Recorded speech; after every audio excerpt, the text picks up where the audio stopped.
Hello বন্ধুরা, সবাই কেমন আছেন? আশা করছি সবাই অন্য দিনের মতো আজকেও সবাই ভালো আছেন। তো বন্ধুরা, কুকিং উইথ সুনিতার চ্যানেলে আজকে এই বছরের এই যে পালং শাক, আজকে এই যে পালং শাক আছে, আমার কুমড়ো আছে, বেগুন আছে, আর আছে হচ্ছে এখানে রুই মাছের মাথা। তো রুই মাছের মাথা দিয়ে আজকে পালং শাক রান্না করব। তো মাছের মাথাটা ধুয়ে নিয়েছি, নুন হলুদ মাখিয়ে রেখে দিয়েছি, তো এটা সাইড করে দিচ্ছি। আর এই যে পালং শাক কেটে নিয়েছি। পালং শাকটা এখন এই জাস্ট প্রথম উঠেছে। আর কি বলবো, এই যে একদম কচি কচি দু আঁটি পালং শাক নিয়েছিলাম, 20 টাকা আঁটি। তো 2 আঁটি নিয়েছি, 500 হয়েছিল। আর এই যে সাথে আছে বেগুন একটা, বেগুন পুরোটা দেবো না, হাফ দেবো। কুমড়ো আমার প্রয়োজন মতো যতটা লাগবে ততটা দেবো। ঠিক আছে, দেখতে থাকুন। আমি সবজিগুলো এবারে কেটে নিয়ে আসছি। ততক্ষণ শাকটা বালতির জলের মধ্যে ভিজিয়ে রেখে দেবো যাতে বালিগুলো পড়ে যায়। তো বালতি নিয়ে আসছি, বালতিতে জল নিয়ে এসছি, একটু নুন দিয়ে দেবো। এই যে সাদা নুন খাই না যদিও, তাও সাদা নুন নিয়ে এসছি, মানে সাদা নুন রাখি, তো অনেক সময় যে ধোয়ার কাজে লাগে। এবারে জলের মধ্যে শাকগুলোকে ভিজিয়ে রেখে দেবো। শাক আমি যতক্ষণ বেগুন কুমড়ো কাটবো ততক্ষণ শাকটা ভিজতে থাকুক। তো আলুটা কেটে নিয়েছি, আলুটাও দিয়ে দিচ্ছি। এভাবে শাকটা ভিজিয়ে রাখলে যা বালি টালি থাকে সব, অনেক সময় কাদা আঠা কাদা থাকে, ওগুলো সব নরম হয়ে পড়ে যায়। তো ঠিক আছে, ততক্ষণ আমি সবজিগুলো কেটে ফিরে আসছি রান্নায়। বন্ধুরা, শাকগুলো কেটে ধুয়ে নিয়েছি, বেগুন কুমড়ো আলু সব কেটে ধুয়ে নিয়েছি। এবারে রান্নায় চলে যাব। এদিকে গ্যাসটা ধরিয়ে নিয়েছি, কড়াইয়ে বসিয়ে দিয়েছি। এবারে তেল ঢেলে নেব। আগে মাছের মাথাটা ভেজে নেব।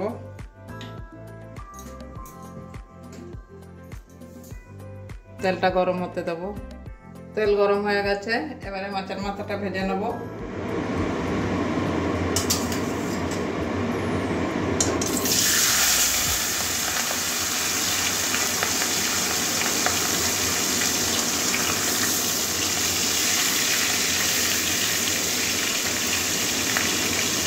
লাল লাল করে ভাজবো মাথাটা।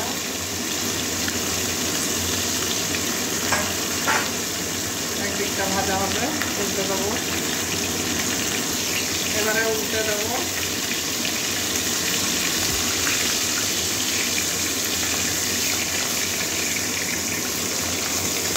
ওইদিকেও এরকমই লাল লাল করে ভেজে নেবো। এবারে মাছের মাথাটা তুলে নেবো। দুদিকে লাল লাল করে ভেজে নিয়েছি। লাল লাল করে ভাজা হয়ে গেছে, পোড়া করে ভেজে নিয়েছি একটু। এবারে তুলে নেবো।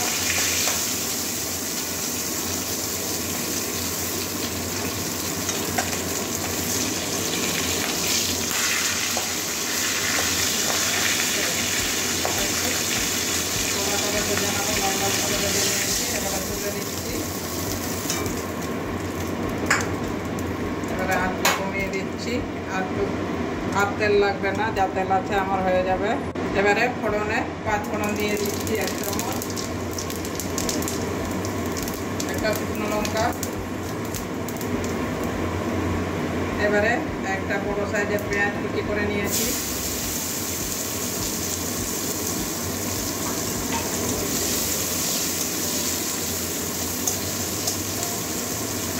পেঁয়াজটা একটু লাল লাল করে ভেজে নেব। পেঁয়াজ লাল লাল ভাজা হয়ে গেছে, এবারে কাঁচা লঙ্কা দিয়ে দিচ্ছি। তার সঙ্গে আদা রসুনের পেস্টটা দিয়ে দেবো।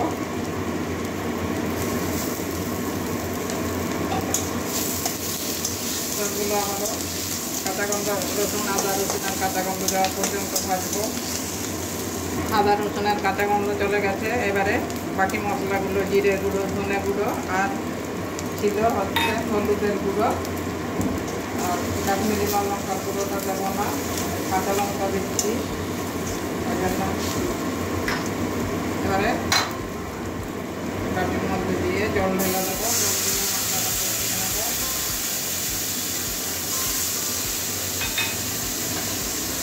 মশলাটা একটু ভালো করে কষিয়ে নেব, মশলা থেকে তেল ছাড়া অবধি কষাবো।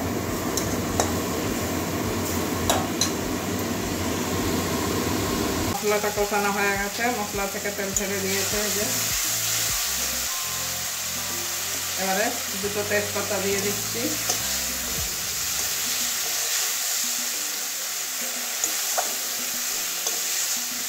তেজপাতাটা একটু কষিয়ে নিচ্ছি মশলার সঙ্গে। এবারে ভেজে রাখা মাছের মাথাটা ভেঙে দিয়েছি, খুন্তি দিয়ে ভেঙে নিয়েছি, এবারে দিয়ে দিচ্ছি। আবারও সবগুলো একসঙ্গে কষিয়ে নেব মশলার সঙ্গে।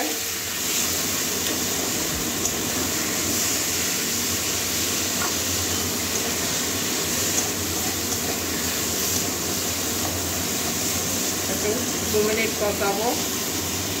2 মিনিট কষিয়ে নিয়েছি। এবারে ধুয়ে রাখা পালং শাকগুলো দিয়ে দেবো। একটু ভাপিয়ে নিলেও হয়, আমি তো ভাপাইনি। ভাপিয়ে নিলে একটু সুবিধা হয়। তো একবারে দিলে কড়াইটা ভর্তি হয়ে যায়, তো ভর্তি হয়ে যায়। তো যাই হোক, এবারে একটু নাড়িয়ে নেবো, তাহলে গলে যাবে শাকটা।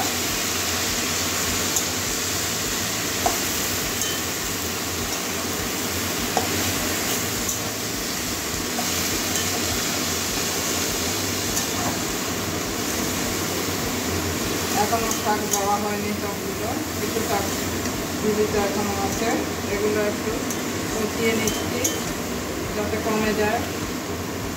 সিদ্ধ হয়ে গেলে তো অল্প একটুখানি হয়ে যাবে। এগুলো একটু কষিয়ে নিলাম, তাহলে বাকি শাকগুলোটাও দেওয়া যাবে।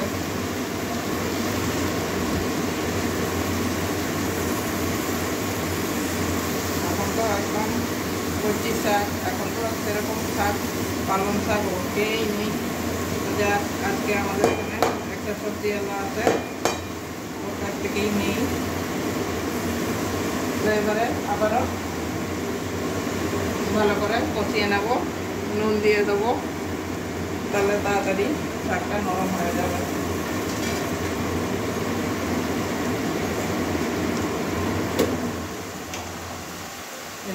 পরিমাণ মতো নুন দিয়ে দিচ্ছি।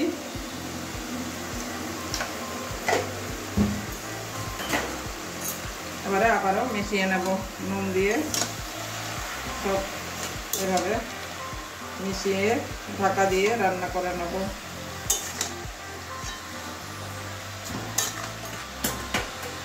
প্রত্যেকটা শাক মশলার সঙ্গে মিশিয়ে দেবো। সব শাকগুলো এই যে কষিয়ে নিয়েছি। কতটুকু হয়ে গেল, নুন পড়েছে, নুন দিলে তাড়াতাড়ি নরম হয়ে যায়, আর জলও ছেড়েছে অনেকটাই। দেখুন কতটা জল ছেড়েছে। তাও একটুখানি জল দিয়ে দেবো, কারণ আলু আছে, আলু তো আরও তো তাড়াতাড়ি সিদ্ধ হবে না, টাইম লাগবে আলু সিদ্ধ হতে। ওই জন্য একটুখানি জল দিয়ে ঢাকা দিয়ে রান্না করে নেবো 5-6 মিনিটের জন্য।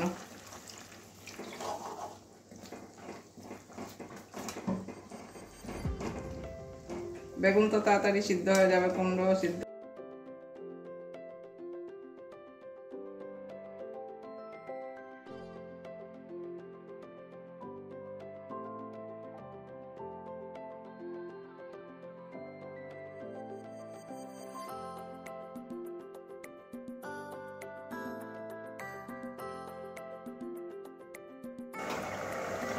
বন্ধুরা 5 মিনিট পরে আবার চলে আসলাম। মাঝখানে যদিও দেখেছি, নাড়িয়ে নিয়েছি একবার। এরকম আমার পালং শাকের রুই মাছের মাথা দিয়ে পালং শাকের তরকারি একদম হয়ে গেছে। তেজপাতাটা এবারে তুলে দেবো। খুব সুন্দর গন্ধ বেরিয়েছে তেজপাতা দেওয়াতে। বেগুনের তো কোনো ইয়ে নেই, বেগুনগুলো সব আমার গলে গেল। এবারে একটুখানি ধনে পাতা কুচি দিয়ে দেবো। ধনে পাতা দিলে গন্ধটা আরও ভালো হবে। আবার একটু মিশিয়ে নেব।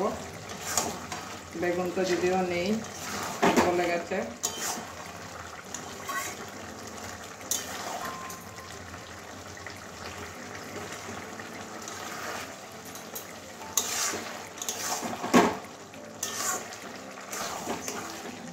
আলু সিদ্ধ হয়ে গেছে, এরকম একদম সিদ্ধ হয়ে গেছে।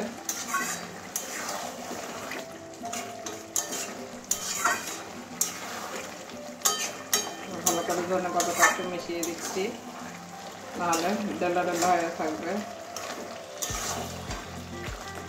আর এই তরকারিটা এরকমই একটু মাখা মাখা করলে খেতে ভালো লাগে। তো আরও একটু ঢাকা দিয়ে দেবো, একদম আঁচটা মিডিয়ামে একদম লোতে দিয়ে দেবো। যেহেতু ধনে পাতা দিলাম, কিছুক্ষণের জন্য 2-1 মিনিট আবার ঢাকবো, ঢেকে রাখবো। 2 মিনিট পরে আবারও চলে আসলাম।